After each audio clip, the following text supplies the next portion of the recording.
Para ir a algo que al menos a mí me parece fascinante. El laboratorio del Centro Internacional de Biomedicina elaboró un test capaz de diagnosticar el Alzheimer hasta 10 años antes que se desarrolle en el paciente. Los biomarcadores moleculares cumplen un rol clave para esta tarea. Queremos conocer más sobre este avance, que además es chileno, y para eso vamos a conversar con el doctor Ricardo Macchioni. Él es neurocientífico a cargo del Centro Internacional de Biomedicina. Muchísimas gracias por estar con nosotros y muy bienvenido aquí a La Mañana Informativa.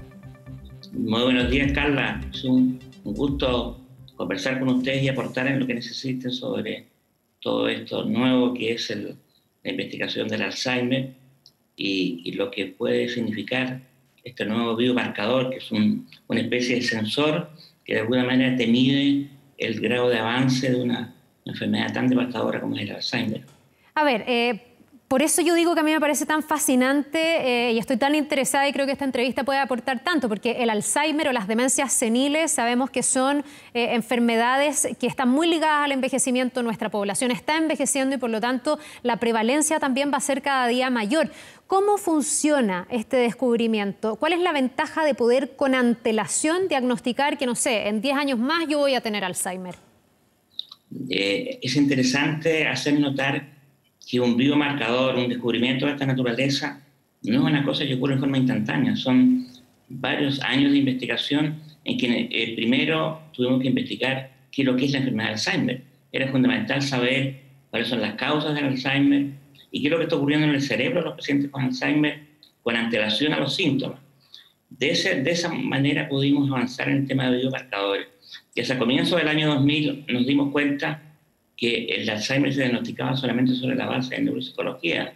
Por muchos años se hizo así. Entonces era necesario generar algún marcador sensible que pudiese darnos cuenta, ¿no es cierto?, del grado de deterioro y el avance de la enfermedad, o la detección temprana, como en este caso. Bueno, el primer marcador que desarrollamos es un marcador basado en la punción lumbar, el líquido cefalorraquídeo, que es el que está aprobado y se usa en todo el mundo. Pero el marcador actual nuestro está validado científica y clínicamente, listo para ser usado, deriva de 5 estudios clínicos. Tiene una solidez en cuanto a su eficacia, en cuanto a su sensibilidad, que son altísimas. Ricardo, para un método de esta naturaleza. Déjenos, que el aporte... Sí, dime nomás. No, es que déjenos tratar de entender desde una persona común y corriente que no sabemos tanto como usted, que además es una eminencia en estas materias, ¿qué es un biomarcador o qué es lo que, me imagino yo, en el cerebro, en el funcionamiento, cambia, varía o va teniendo estos cambios que pueden hacer entonces el diagnóstico con antelación? ¿Qué es lo que empieza a cambiar en la persona, en el paciente? Un biomarcador, como te dije al comienzo, es un sensor que nos permite saber qué es lo que está ocurriendo en el cerebro. Y la gran ventaja del marcador nuestro, ALZ-Tau, es que en una muestra de sangre nosotros podemos saber qué procesos bioquímicos están siendo alterados en el cerebro del paciente con antelación a los síntomas, en la fase preclínica.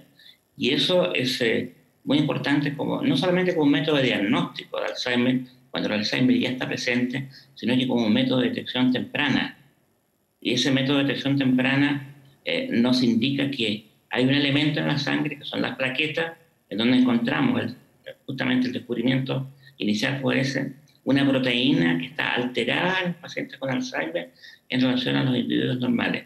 De ahí calculamos un algoritmo matemático que permite saber exactamente el grado de avance de la enfermedad o cuando la enfermedad todavía no se presenta. Entonces, el poder detectar que hay un valor alterado en el paciente con antelación a los síntomas en la fase preclínica nos permite de alguna manera entrar ya a dar un enfoque terapéutico o preventivo al paciente para poder Ricardo, evitar lo que puede tener. ¿Y usted dice que esto sería tan fácil como hacerse un examen de sangre? O sea, el método es sencillísimo y no invasivo. La diferencia que te contaba con el método anterior del líquido cefalorraquídeo es que deriva una punción lumbar. En este método es una muestra de sangre que se toma un par de minutos y luego esa muestra se procesa analíticamente, ¿no es cierto?, con nuestro equipo, usando anticuerpos apropiados para poder distinguir la proteína que estamos buscando. Ricardo, y eso es un método bastante rápido en todo caso. y bastante simples, porque se han planteado métodos en Estados Unidos y en otras partes que utilizan máquinas sofisticadas de espectrometría de masa y otros que no son aplicables a la realidad nuestra.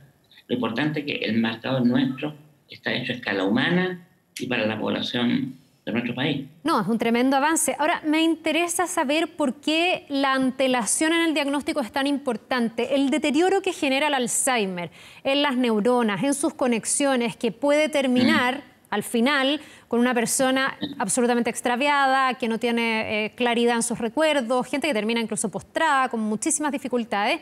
¿Ese cambio se va haciendo qué tan progresivo y se puede detener en el camino? O sea, si hoy día yo me hago ese examen de sangre, le voy a preguntar a qué edad habría que hacérselo, pero supongamos que me lo hago y saben que en 10 años más yo voy a tener Alzheimer, ¿se puede detener ese proceso degenerativo? Se puede frenar en gran medida, no revertir el daño ya producido. Y eso con medidas de prevención. Y nosotros sabemos exactamente cómo utilizar estas medidas de prevención que involucran ejercicio diario, ¿cierto? Eliminar la vida sedentaria, una dieta apropiada, la vida social, que es muy importante, que de alguna manera genere empatía. Y una de las características del paciente con Alzheimer en su fase inicial es la pérdida de la empatía, de la interacción con el otro, ¿no es cierto?, con sus pares.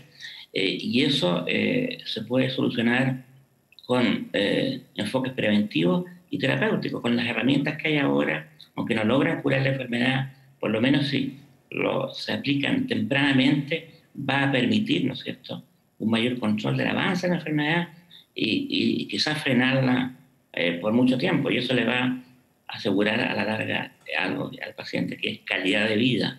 La calidad de vida va a aumentar significativamente. Ahora, esto que usted me dice, que ya está probado, que ya en el fondo se ha constatado, ¿se está aplicando? ¿Qué falta para que se aplique? ¿Está hoy día disponible? ¿Faltaría que los médicos te manden a hacer el examen o todavía no está habilitado?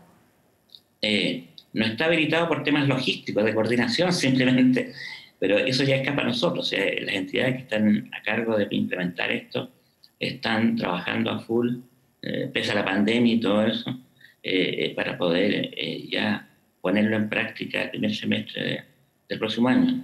O sea, el marcador está validado, se conoce su efectividad, su sensibilidad, validado científicamente y clínicamente. Han habido 5 estudios clínicos, como te decía, y es conocido además en todo el mundo. Lo hemos presentado en conferencias, ha sido distinguido. Cuando recién presentamos esto, una revista fue considerado el paper del año en Estados Unidos. De tal modo que hay interés no solamente en Chile, sino que a nivel mundial, porque una tecnología como esta aparezca, por las tremendas ventajas que tiene. ¿Y esta tecnología es muy cara? ¿Puede haber ahí una explicación para que todavía no esté disponible y ojalá masificado? Porque por lo que le escucho, lo ideal sería que esto después forme parte de los exámenes rutinarios que se hacen las personas de cierta edad en adelante, si es que es un puro examen de sangre, pero eso suena simple. No sé qué tan caro, cuánta tecnología aplicada hay en el proceso, en el análisis de ese examen de sangre. Pero la tecnología está aplicada con un método que es relativamente simple y que lo pueden hacer en cualquier laboratorio clínico. Ahora, evidentemente que nosotros estamos enseñando y adiestrando personal para que puedan hacerlo. El método es barato, es lo más barato que puede existir en este momento en relación a otras tecnologías. Si tú comparas con lo que es neuroimágenes, que pese a que la neuroimagen tiene una serie de problemas, falsos positivos, estamos hablando de un examen que cuesta sobre 600, 700 mil pesos en Chile. La tecnología nuestra no debiera costar más allá de $100, alrededor de 70 mil pesos. Ya, o sea sería bastante accesible. Enorme. Claro. Otra tecnología que apareció recién, que ha habido mucho ruido sobre ella, es la tecnología de espectrometría de masa generada en Estados Unidos con el método de Samoa, se llama. Y esa tecnología está bien para un país hiperdesarrollado como Estados Unidos, porque es de muy alto costo, estamos hablando de $1.500 el examen. O sea que en el fondo la tecnología nuestra está adaptada a la realidad chilena y puede ser empleada en cualquier realidad en el mundo por su efectividad y bajo costo. Ya, o sea, uno lo escucha y se abren muchas esperanzas de que esto pudiera efectivamente ponerse a disposición de los pacientes y convertirse en un examen que sea accesible y que esté a la mano. Ahora, yo le preguntaba desde qué edad sería lo lógico empezar a pensar en aplicar este examen, porque estamos hablando de un tiempo, y no sé por qué se habla de 10 años, no se puede predecir con más antelación o es por la forma en que se desarrolla la enfermedad. Hablamos de 10 años y ¿cuándo ya uno debería empezar a pensar en el Alzheimer? Puede ser más de 10 años, Carla. Lo que pasa es que puede ser más. 10 años es por, claro, el tipo de pacientes que hemos nosotros detectado tempranamente en gente que no tiene síntomas de Alzheimer y que uno veía que hay cambios metabólicos y bioquímicos en el cerebro que van hacia el Alzheimer y que tú lo puedes detectar tempranamente y empezar a aconsejar a esa persona cambios en su estilo de vida, la alimentación, etcétera, etcétera, en la vida social, y también aplicar, cuando llegue el momento, ¿no es cierto?, si hay un avance en el deterioro, los medicamentos y las terapias que existen disponibles en este momento, pero con la gran ventaja que se hace a tiempo. No se hace cuando el enfermo ya está con un Alzheimer moderado o avanzado. Ese punto me imagino que es bien crucial. O sea, el tratar a una persona que ya tiene un Alzheimer avanzado, que ya ha perdido parte de su memoria, que ya está desorientado, es distinto a tratar a alguien que tiene un Alzheimer muy incipiente, a alguien que en el futuro va a empeorar y va a terminar con un Alzheimer avanzado. Es muy diferente, Carla. Y el otro tema importante es la reserva cognitiva. Una persona puede estar haciendo los cambios bioquímicos, la formación de agregados de esta proteína tau que descubrimos nosotros y que es la gatillante, la determinante en la enfermedad de Alzheimer. Puede estar haciendo esos cambios, pero sin embargo la persona no demuestra cambios cognitivos. Si le hacen una evaluación neuropsicológica va a salir normal. Entonces, si nosotros detectamos que ya hay un cambio en su cerebro a través de esta muestra de sangre, vamos a poder intervenir a ese nivel, ¿me entiendes? Sí. En forma temprana, donde hay la posibilidad de éxito de sacar el paciente adelante y que no tenga un deterioro cognitivo inmediato, sino que si eso puede ser algo más adelante, se puede frenar, ¿Ricardo? Totalmente. Claro, ahora lo que uno quisiera saber es que existe una cura y que poniendo ese remedio en el momento preciso la gente no se va a enfermar. Usted me ha hablado más bien de que detectar temprano lo que permite es aplicar las herramientas que hoy día se aplican, que ni siquiera son necesariamente farmacológicas, además de medicamentos que podrían llegar antes a la vida del paciente. O sea, en el caso de los fármacos, llegar antes también puede significar que esos fármacos sean más efectivos y hagan mucho más lento el proceso o los frenen. Exactamente, usted lo ha dicho, los fármacos disponibles ahora, que son paliativos, ojo, que no curan la enfermedad, claro, si se utilizan en forma adecuada y en una etapa temprana, van a ser mucho más efectivos que si se utilizan cuando el paciente ya está, como te decía, en una fase más avanzada. Además de la implementación de nutracéuticos, por ejemplo, que en este momento abren un campo nuevo, que es otra área de investigación nuestra, en la medida en que estamos trabajando con lo que se llama terapia multitarget, en que estamos con un solo tipo de compuesto controlando diferentes procesos anómalos en el cerebro. Los medicamentos tienen el problema que es una droga que va dirigida solamente a un target, a un blanco. Y si eso falla o no es efectivo, falló el medicamento. Y es lo que ha pasado con más de 400 o más estudios clínicos de medicamentos que han significado billones de dólares en inversión y que simplemente no han dado resultados. Y eso es lo que ha producido desesperanza en la gente, en la comunidad médica y en la gente también. ¿Sabe por qué? Sí, ¿sabe por qué yo le preguntaba más por los fármacos que por el resto de las herramientas para poder hacer más lento el Alzheimer? Usted me habla de la vida social, de la vida sana, que sabemos que es un protector no solo para el Alzheimer, para muchas enfermedades. Porque muchas veces uno se encuentra con casos de gente que te dicen, mira, tiene Alzheimer, pero era una persona súper activa, una persona que tenía vida sana, personas, no sé, recuerdo a Enrique Lafourcade, una persona que en el fondo cultivaba la memoria, cultivaba el ejercicio intelectual. ¿Por qué esa gente entonces termina con Alzheimer? Muchas veces a uno no le queda tan claro qué es lo que ocurre con cada una de las personas, si es que hay algún factor común y si realmente estos cambios en los hábitos son o no decisivos. Por eso le preguntaba más por los fármacos. Son muy efectivos. La respuesta es muy simple. El Alzheimer es una enfermedad multifactorial Hay una combinación de factores de tipo genético, de susceptibilidad genética. No es que la persona tenga una mutación que la va a condenar a tener Alzheimer, como en el caso del Alzheimer familiar. Eso es el 1% de los casos. Pero en la mayor parte de los casos puede haber una predisposición genética, lo que se llama epigenética, en que el ambiente puede controlar la expresión de esos genes y en toda la vida la persona no va a manifestar síntomas de la enfermedad. ¿Me entiendes? Entonces es muy importante ese interjuego de cómo controlar factores genéticos que de alguna manera pueden expresarse si el estilo de vida no es el apropiado.